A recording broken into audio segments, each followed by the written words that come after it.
Salut à tous, bienvenue sur notre chaîne TV 168.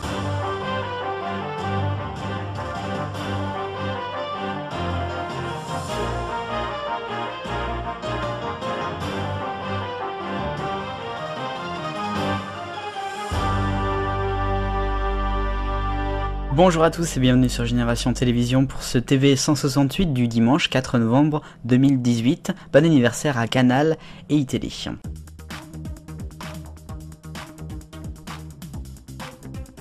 À la une cette semaine dans le TV 168, quelle folle et incroyable semaine pour le groupe Canal+. En effet, tout a commencé dimanche dernier avec la mort de Philippe Gildas, un des représentants de l'esprit Canal. Philippe Gildas est mort et Canal a décidé de lui rendre hommage, une fois n'est pas coutume, lundi soir avec un documentaire qui a été diffusé en clair puis en crypté. Et puis le lundi midi, Antoine Decaune et Olivier Benkemoun sur le canal numéro 16 auront aussi rendu hommage avec des applaudissements pendant 5 minutes, une séquence surréaliste avec notamment le directeur des antennes du groupe, Gérald Brice-Viret. Que des gens travaillant pour Bolloré étaient là pour applaudir Philippe Gildas. J'ai trouvé ça un petit peu bizarre quand même. Bon. Ensuite, mercredi matin, Canal+ est donc été obligé par le CSA de diffuser un clip et s'excusant d'avoir diffusé des images du Togo. Vous savez, on en avait déjà parlé de cette histoire.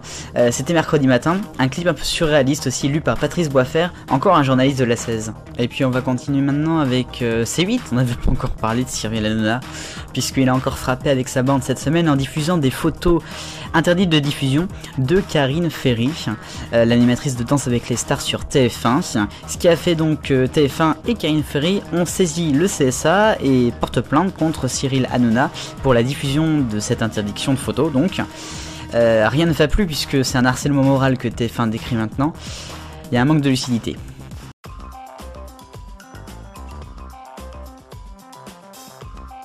À la une du rayon actu cette semaine dans le TB 168, nous allons commencer avec Fanny Agostini qui va présenter un nouveau jeu sur France 3 le lundi 19 novembre en prime time qui s'appelle Premier de Cordée. On en avait déjà parlé. Premier de Cordée, le principe, deux familles avec 3 membres à chaque fois qui doivent en fait escalader un sommet français, faire de l'escalade, faire de montée quoi, avec un guide de montagne.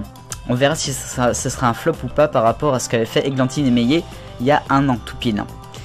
On va parler maintenant de C'est Coé TV. Et oui, Coé, l'animateur phare de Énergie et de Virgin l'année dernière, qui est en direct de 17h à 20h du lundi au vendredi sur Énergie. Et bien, elle va arriver sur Énergie 12, la télévision, avec donc son émission C'est Coé TV. Ça sera à partir du samedi 17 novembre à 23h10. Il y aura toute son équipe et puis ils vont débriefer, je crois, les Energy Music Awards qui avaient eu lieu le samedi d'avant. Et puis nous allons parler de Jeux Olympiques d'été 2024, ça y est, c'est fait. Ils ont donc déposé leurs offres, TF1, M6 et France Télévisions. Discovery qui appartient donc, qui a en fait la chaîne Eurosport et qui a donc les droits pour les Jeux 2024 et aussi 2026 d'hiver, n'oublions pas. Et bien va maintenant regarder les offres de TF1, d'M6 et de France TV. À mon avis, ils vont tous avoir un petit bout chacun.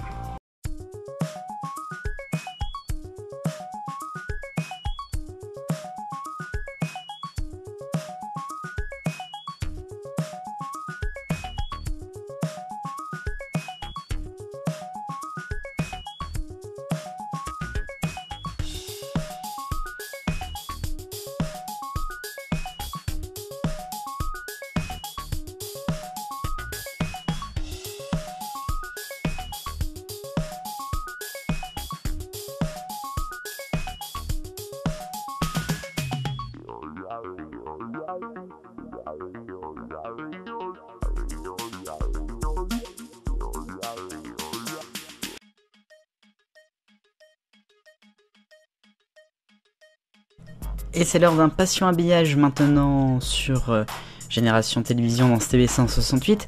Passion habillage de Noël. Oui, nous allons parler de Noël, puisque ça t'approche maintenant, dans un mois, on aura déjà nos décorations. Figurez-vous que peut-être dès demain. Pourquoi ?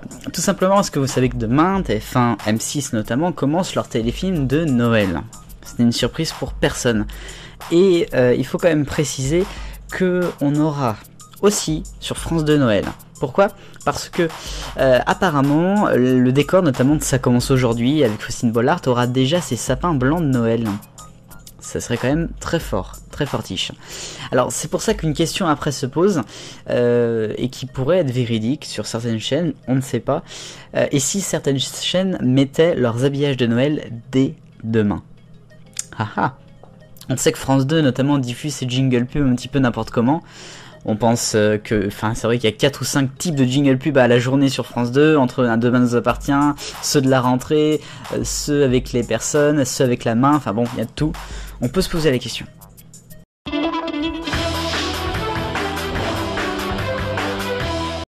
Allez, rapidement sur le TB168 maintenant, un point sur Nicolas Le Floch, la série culte de France 2 qui vendredi soir a diffusé le dernier épisode inédit de la série qui avait été tourné en 2015. Soit après 3 ans, ils ont enfin diffusé la fin de la série, et oui, qui avait pourtant fait de belles audiences lors des rediffusions en 2016 sur France 5. Donc on n'a pas compris pourquoi ils ont attendu autant de temps en fait, c'est tout.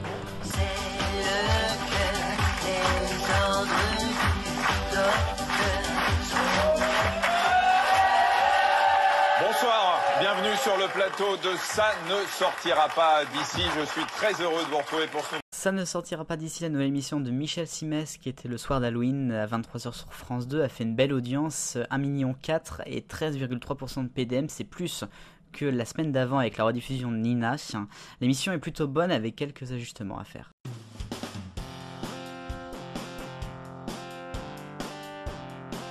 Pour l'agenda de la semaine prochaine à la télévision, dimanche soir ce sera les 25 ans de Zone Interdite sur M6.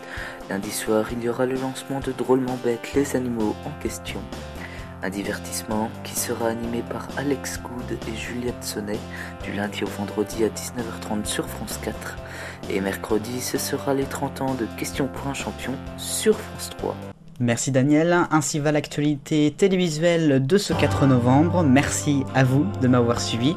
Encore une fois, on soutiendra tous iTélé et on ne l'oubliera jamais.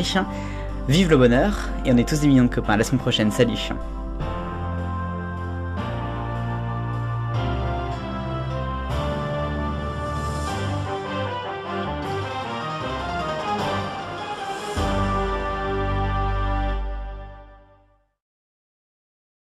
Pour votre semaine de vidéos sur Génération Télévision du lundi 5 au dimanche 11 novembre 2018, lundi on passera au sport, mardi sera un bonus de En Région avec la vie d'ici 2008, mercredi sera Cocktail Pub sur iTélé en octobre 2010, jeudi ce sera l'archive Midi en France 2015 sur France 3, vendredi vous aurez rendez-vous avec le Dico de la TV sur la Mire, samedi ce sera Arrêt sur Télévision, on a tout essayé avec Laurent Ruquier, et dimanche le TB168.